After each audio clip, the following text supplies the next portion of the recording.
ಆಗ್ತಾ ಇದೆ. ಇದು ರಾಜ್ಯ ರಾಜಕಾರಣದ ಮತ್ತೊಂದು ಎಕ್ಸ್ಕ್ಲೂಸಿವ್ ಸುದ್ದಿಯನ್ನ ರಿಪಬ್ಲಿಕ್ ಕನ್ನಡ ನಿಮ್ಮ ಮುಂದೆ ಇಡ್ತಾ ಇದೆ. ಜಯದೇವ ಆಸ್ಪತ್ರೆಯ 10 ವರ್ಷಗಳ ತನಿಖೆಗೆ ಸರ್ಕಾರ ನಿರ್ಧಾರ ಮಾಡಿದೆ. ಮೈತ್ರಿ ಅಭ್ಯರ್ಥಿಯಾಗಿ ಡಾಕ್ಟರ್ ಸಿಎನ್ ಮಂಜುನಾಥ್ ವದಂತಿಯ ಬೆನ್ನಿಗೆ ತನಿಖೆಗೆ ರಾಜ್ಯ ಸರ್ಕಾರ ಮುಂದಾಗ್ತಾ ಇದೆ ಅನ್ನುವಂತಹ ವಿಚಾರ. ಜಯದೇವ ಆಸ್ಪತ್ರೆ ನಿರ್ದೇಶಕರಾಗಿದ್ದಾರೆ ಡಾಕ್ಟರ್ ಸಿಎನ್ ಮಂಜುನಾಥ್. ಅಂದ್ರೆ ಈ ಹಿಂದೆ ಅವರು ಕಾರ್ಯನಿರ್ವಹಿಸಿದ್ದಾರೆ.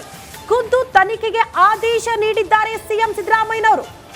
10 ವರ್ಷಗಳ ಹಿಂದಿನ ವಿಚಾರಕ್ಕೆ ಸಂಬಂಧಪಟ್ಟಂತೆ ತನಿಖೆ ಆಗಬೇಕು ಅನ್ನೋ ಕಾರಣಕ್ಕೆ ರಾಜ್ಯ ಸರ್ಕಾರ ಆದೇಶ ಹೊರಡಿಸಿರೋದು. ಇದರ ಇನ್ಸೈಡ್ ಡೀಟೇಲ್ಸ್ ಅನ್ನು ನಿಮ್ಮ ಮುಂದೆ ಇಡ್ತಾ ಇದ್ವಿ. ರಾಜ್ಯ ರಾಜಕಾರಣದಲ್ಲಿ ಸದ್ಯ ಚರ್ಚೆ ಆಗ್ತಾ ಇರೋದು ಈ ಬೆಳವಣಿಗೆಗೆ ಸಂಬಂಧಪಟ್ಟಂತೆ ಡಾಕ್ಟರ್ ಸಿಎನ್ ಮಂಜುನಾಥ್ ಬೆಂಗಳೂರು ಗ್ರಾಮಾಂತರ ಅಥವಾ ಮಂಡ್ಯ ಲೋಕಸಭಾ ಅಖಾಡದಿಂದ ಮೈತ್ರಿ ಅಭ್ಯರ್ಥಿಯಾಗಿ ಅಖಾಡಕ್ಕಿಳಿತಾರೆ ಅನ್ನುವಂತಹ ವಿಚಾರ. ಡಾಕ್ಟರ್ ಸಿಎನ್ ಮಂಜುನಾಥ್ ಅವರಿಗೆ ಇದ್ದಿದ್ದೇ ಕ್ಲೀನ್ ಇಮೇಜ್. ಆ ಕಾರಣಕ್ಕೆ ಅವರಿಗೆ ಪ್ಲಸ್ ಆಗಬಹುದು ಮೈತ್ರಿ ಅಭ್ಯರ್ಥಿಯಾಗಿ ಕಣಕ್ಕಿಳಿದ್ರೆ ಅನ್ನುವಂತಹ ವಿಚಾರ ಚರ್ಚೆ ಆಗ್ತಾ ಇತ್ತು. ಕ್ಲೀನ್ ಇಮೇಜ್ಗೆ ಧಕ್ಕೆ ತರುವ ಕೆಲಸಕ್ಕೆ ರಾಜ್ಯ ಸರ್ಕಾರ ಮುಂದಾಗ್ತಾ ಇದೆಯಾ? ಚುನಾವಣೆಯ ಸಂದರ್ಭದಲ್ಲಿ ಡಾಕ್ಟರ್ ಮಂಜುನಾಥ್ ಅವರಿಗೆ ಇದು ಹಿನ್ನಡೆ ಆಗಬೇಕು ಅನ್ನೋ ಕಾರಣಕ್ಕೆ ರಾಜ್ಯ ಸರ್ಕಾರ ಆದೇಶ ಮಾಡಿದೆಯಾ ಅನ್ನೋದು ರಾಜ್ಯ ರಾಜಕೀಯ ವಲಯದಲ್ಲಿ ದೊಡ್ಡ ಮಟ್ಟದ ಚರ್ಚೆಗೆ ಗ್ರಾಸ ಆಗಿರುವಂತಹ ವಿಚಾರ. ಸಹಜವಾಗಿ ಲೋಕಸಭರ ಅಖಾಡ ದಿನೇ ದಿನೇ ರಂಗೇರ್ತಾ ಇದೆ. ಡಾಕ್ಟರ್ ಸಿಎನ್ ಮಂಜುನಾಥ್ ಅವರ ಹೆಸರು ಕೂಡ ಮುಂಚೂಣಿಯಲ್ಲಿರೋದು. ಮೈತ್ರಿ ಅಭ್ಯರ್ಥಿಯಾಗಿ ಬೆಂಗಳೂರು ಗ್ರಾಮಾಂತರ ಅಥವಾ ಮಂಡ್ಯ ಲೋಕಸಭಾ ಅಖಾಡ, ಈ ಎರಡೂ ಕಡೆ ಕೂಡ ಅವರ ಹೆಸರು ದೊಡ್ಡ ಮಟ್ಟದಲ್ಲಿ ಚರ್ಚೆ ಆಗ್ತಾ ಇದೆ.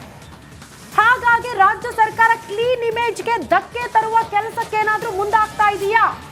ಚುನಾವಣೆಯ ಸಂದರ್ಭದಲ್ಲಿ ಇದೇ ಅವರಿಗೆ ಹಿನ್ನಡೆ ಆಗಬೇಕು ಅನ್ನೋ ಕಾರಣಕ್ಕೆ ದುರುದ್ದೇಶದಿಂದ ಈ ಆದೇಶವನ್ನು ಹೊರಡಿಸಿರಬಹುದಾ ಅನ್ನೋದು ಬಿಜೆಪಿ ಜೆಡಿಎಸ್ ನಾಯಕರ ರಿಯಾಕ್ಷನ್ ಆಗ್ತಾ ಇದೆ. ಇದೇ ವಿಚಾರ ಈಗ ದೊಡ್ಡ ಮಟ್ಟದಲ್ಲಿ ಚರ್ಚೆ ಆಗ್ತಾ ಇರೋದು. 10 ವರ್ಷಗಳ ಹಿಂದಿನ ವಿಚಾರ ಸದ್ಯ ಈಗ ಅದರ ತನಿಖೆ ಆಗುತ್ತೆ ಅಂದ್ರೆ ಅದು ಕೂಡ ಲೋಕಸಭೆ ಚುನಾವಣೆಯ ಸಮೀಪದಲ್ಲೇ ತನಿಖೆಗೆ ಆದೇಶ ಕೊಡುತ್ತೆ ರಾಜ್ಯ ಸರ್ಕಾರ ಅಂದ್ರೆ ಏನಿರಬಹುದು ಉದ್ದೇಶ ಅನ್ನೋದು ಸದ್ಯ ಕುತೂಹಲವನ್ನ ಕೆರಳಿಸ್ತಾ ಇದೆ. ಈ ಬಗ್ಗೆ ಮತ್ತಷ್ಟು ಡೀಟೇಲ್ಸ್ ಅನ್ನ ಕೊಡ್ತಾ ಹೋಗ್ತಾರೆ ನಮ್ಮ ಪ್ರತಿನಿಧಿ ದೀಪ್ತಿ ತೋಳ್ಪಾಡಿ ದೂರವಾಣಿ ಸಂಪರ್ಕದಲ್ಲಿ. ದೀಪ್ತಿ, 10 ವರ್ಷಗಳ ಹಿಂದಿನ ವಿಚಾರ, ಸದ್ಯ ತನಿಖೆಗೆ ರಾಜ್ಯ ಸರ್ಕಾರದ ಆದೇಶ, ಏನಿದ್ರ ಉದ್ದೇಶ? ಡಾಕ್ಟರ್ ಸಿಎನ್ ಮಂಜುನಾಥ್ ಅವರು ಮಂಡ್ಯದ MP ಎಲೆಕ್ಷನ್ಗೆ ಕಂಟೆಸ್ಟ್ ಮಾಡ್ತಾರೆ ಅನ್ನೋ ಬೆನ್ನಲ್ಲೇ ಇದೀಗ ಸರ್ಕಾರದಿಂದ ಜಯದೇವ ಆಸ್ಪತ್ರೆಯ ಕಳೆದ 10 ವರ್ಷಗಳ ಅವಧಿಯಲ್ಲಿ ಆಗಿರುವಂತಹ ಖರ್ಚು ವೆಚ್ಚದ ಬಗ್ಗೆ ತನಿಖೆಗೆ ಆದೇಶವನ್ನ ನೀಡಿದೆ. ಎಲ್ಲೋ ಒಂದ್ ಕಡೆ ಡಾಕ್ಟರ್ ಸಿಎನ್ ಮಂಜುನಾಥ್ ಅವರ ವಿಚಾರದಲ್ಲಿ ಒಂದು ಕಪ್ಪು ಚುಕ್ಕೆ ತರಲಿಕ್ಕೆ ಅಂತ ಹೇಳಿ ಈ ಒಂದು ಪ್ರಯತ್ನ ಆಗ್ತಿದೆ ಅಂತ ಟೀಕೆಗಳು ಕೂಡ ವ್ಯಕ್ತವಾಗ್ತಾ ಇದೆ. ಯಾಕಂತ ಹೇಳಿದ್ರೆ ಒಂದ್ ಕಡೆ ಡಾಕ್ಟರ್ ಸಿಎನ್ ಮಂಜುನಾಥ್ ಅವರ ಅವಧಿಯಲ್ಲಿ ಅಂದ್ರೆ 10 ವರ್ಷಗಳ ಕಾಲ ಏನು ನಿರ್ದೇಶಕರಾಗಿ ಅವರು ಕರ್ತವ್ಯವನ್ನ ನಿರ್ವಹಿಸಿದ್ರು, ಈ ಸಂದರ್ಭದಲ್ಲಿ ಜಯದೇವ ಆಸ್ಪತ್ರೆಯಲ್ಲಿ ಶೇಕಡಾ 400ರಷ್ಟು ಅಭಿವೃದ್ಧಿಯನ್ನ ಜಯದೇವ ಆಸ್ಪತ್ರೆಯಲ್ಲಿ ಸಾಧನೆ ಮಾಡಲಾಗಿದೆ. ಅಂದ್ರೆ ಟ್ರೀಟ್ಮೆಂಟ್ ಫಸ್ಟ್, ಪೇಮೆಂಟ್ ನೆಕ್ಸ್ಟ್ ಅನ್ನೋ ರೀತಿಯಲ್ಲಿ ಡಾಕ್ಟರ್ ಸಿಎನ್ ಮಂಜುನಾಥ್ ಅವರು ಕೆಲಸವನ್ನ ಮಾಡಿದ್ದಾರೆ. ಇಂತಹ ಹೊತ್ತಿನಲ್ಲಿ ಸರ್ಕಾರ ಅವರು MP ಎಲೆಕ್ಷನ್ಗೆ ಕಂಟೆಸ್ಟ್ ಮಾಡ್ತಿದ್ದಾರೆ ಅಂತ ಒಂದೇ ಕಾರಣಕ್ಕೆ ಅವ್ರ ಮೇಲೆ ತನಿಖೆಗೆ ಆದೇಶ ಮಾಡಿರುವಂತದ್ದು ಸಾಕಷ್ಟು ಆಕ್ರೋಶಗಳು ಕೂಡ ವ್ಯಕ್ತವಾಗ್ತಾ ಇದೆ. ಅಂದ್ರೆ ಈ ಹಿಂದೆ ಡಾಕ್ಟರ್ ಸಿಎನ್ ಮಂಜುನಾಥ್ ಅವರ ಅವಧಿ ಮುಕ್ತಾಯದ ಸಂದರ್ಭದಲ್ಲೂ ಕೂಡ ಅವರ ವಿಚಾರದಲ್ಲಿ ಸರ್ಕಾರ ಸರಿಯಾಗಿ ನಡೆಸ್ಕೊಂಡಿರ್ಲಿಲ್ಲ.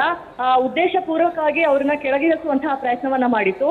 ಒಬ್ಬ ನಿರ್ದೇಶಕನ ಅವಧಿಯಲ್ಲಿ ಯಶಸ್ವಿಯಾಗಿ ಆಸ್ಪತ್ರೆ ನಡೀತಾ ಇದೆ, ತುಂಬಾನೇ ಒಳ್ಳೆ ಹೆಸರಿದೆ ಅಂತ ಹೇಳಿದಾಗ ಅಪ್ ಟು 70 ಇಯರ್ಸ್ ಅವರನ್ನೇ ನಿರ್ದೇಶಕರಾಗಿ ಮುಂದುವರಿಸಬಹುದಾಗಿತ್ತು.